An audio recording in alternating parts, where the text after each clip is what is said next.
Le collectif marseillais Citoyens du Troie En Marche et En Démarche organisait récemment à la Belle de Mai une soirée conférence débat sur le Conseil citoyen. Un conseil citoyen, qu'est-ce que c'est? Un dispositif composé d'habitants, de représentants d'associations et d'acteurs locaux créés pour participer au projet d'aménagement dans les quartiers prioritaires.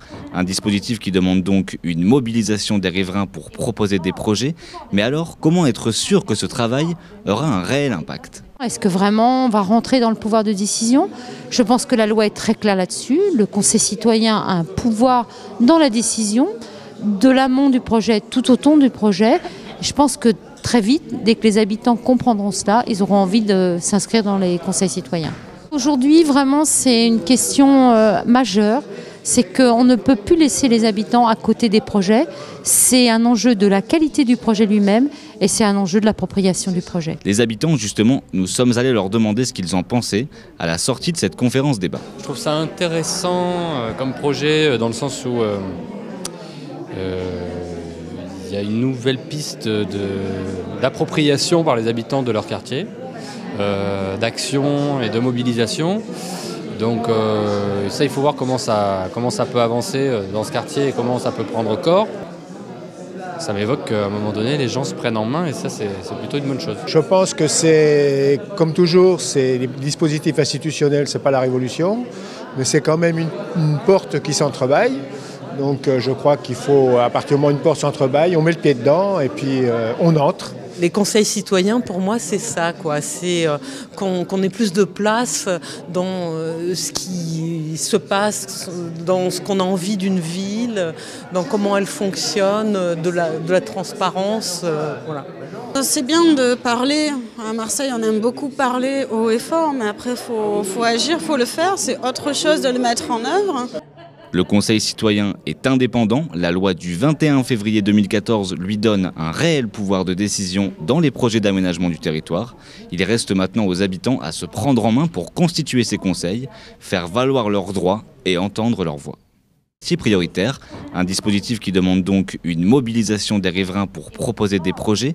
Mais alors, comment être sûr que ce travail aura un réel impact? Est-ce que vraiment on va rentrer dans le pouvoir de décision? Je pense que la loi est très claire là-dessus. Le Conseil citoyen a un pouvoir dans la décision, de l'amont du projet tout au ton du projet. Je pense que très vite, dès que les habitants comprendront cela, ils auront envie de s'inscrire dans les conseils citoyens. Mobilisation par les habitants de leur quartier, d'action et de mobilisation. Donc ça, il faut voir comment ça peut avancer dans ce quartier et comment ça peut prendre corps.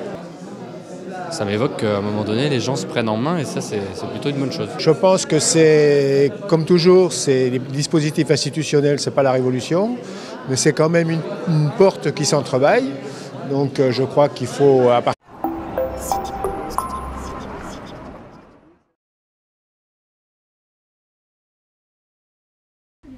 Le collectif marseillais Citoyens du Troie En Marche et En Démarche organisait récemment à la Belle de Mai une soirée conférence débat sur le Conseil citoyen. Un conseil citoyen, qu'est-ce que c'est? Un dispositif composé d'habitants, de représentants d'associations et d'acteurs locaux créés pour participer au projet d'aménagement dans les quartiers. au moment où une porte s'entrebâille, on met le pied dedans et puis on entre. Les conseils citoyens, pour moi, c'est ça, quoi. C'est qu'on ait plus de place dans ce qui se passe, dans ce qu'on a envie d'une ville, dans comment elle fonctionne, de la transparence. Voilà. C'est bien de parler. À Marseille, on aime beaucoup parler haut et fort, mais après, faut agir, faut le faire. C'est autre chose de le mettre en œuvre. Aujourd'hui, vraiment, c'est une question majeure. C'est qu'on ne peut plus laisser les habitants à côté des projets. C'est un enjeu de la qualité du projet lui-même et c'est un enjeu de l'appropriation du projet. Les habitants, justement, nous sommes allés leur demander ce qu'ils en pensaient à la sortie de cette conférence débat. Je trouve ça intéressant comme projet dans le sens où il y a une nouvelle piste d'appropriation.